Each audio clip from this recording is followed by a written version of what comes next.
Next week, trial starts for Seaman Ryan Mays, the sailor accused of setting fire to the USS Bonhomme Richard amphibious assault ship. The fire was catastrophic. It burned for 4 days and gutted the ship.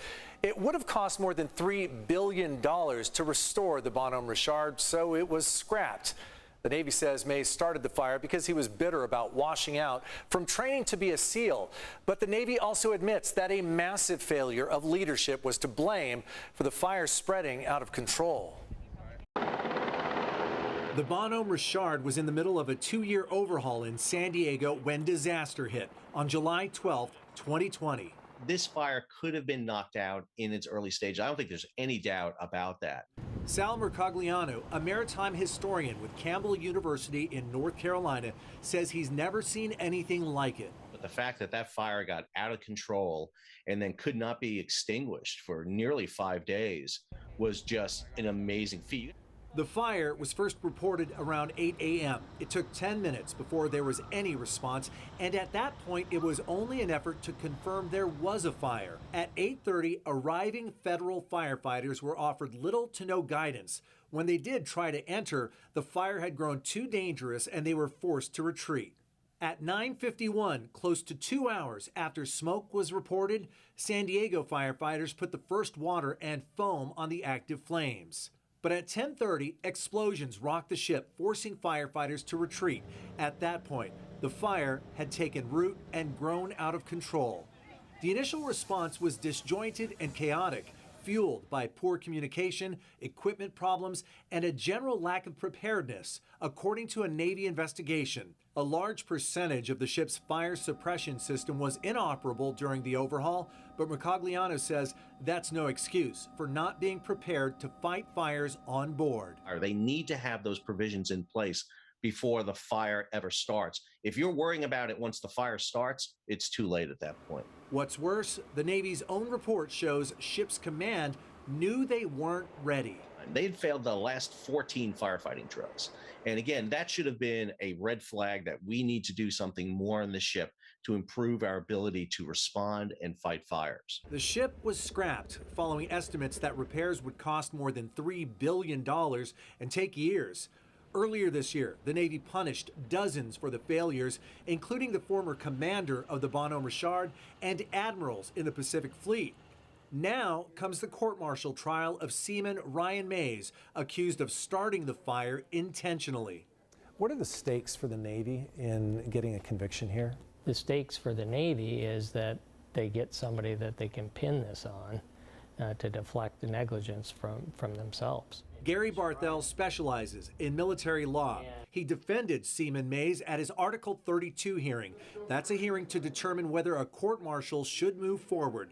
The presiding officer did not recommend moving forward, but superiors ordered a trial anyway.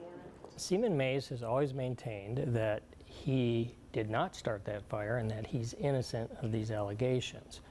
The government's strongest evidence is an eyewitness, Petty Officer Velasco, who says that he saw Mays go down to the lower V. The problem with Petty Officer Velasco's story is that it's changed multiple times. Barthel is not representing Mays for the court-martial, but says he would feel good about his chances if he was still defending Mays. It sounds as if you feel that Seaman Mays here is actually a victim of larger forces at work here. I do, and I know he feels that way. He came into the Navy with high aspirations, and I can't imagine the stress. I'm not in his shoes, obviously, but I know this has been a very stressful time for him and for his family. And he definitely does feel like he's a victim.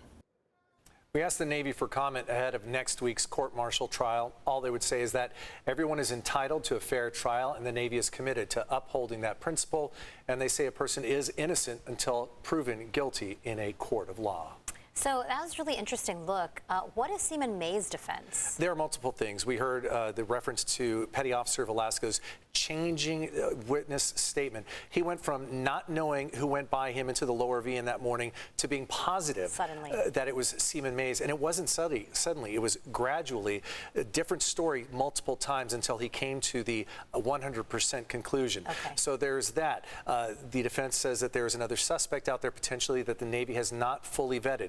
They say it could also just be an accident, that this fire started in an area where things were improperly stored, including lithium-ion batteries and sanitizer that has a lot of alcohol in it. So that's just the start. They say there are many more pieces to this, and they just feel they have a strong case that Seaman Mays is innocent here. And how much will we have access to as this trial goes on? We don't get to be in court in the same way, not cameras, but we will have reporters there, or there will be reporters allowed in to watch this Article 32 here. I'm not sorry, the court-martial. What we don't know is the exact structure yet. It could be a panel of peers, or it could just be a judge.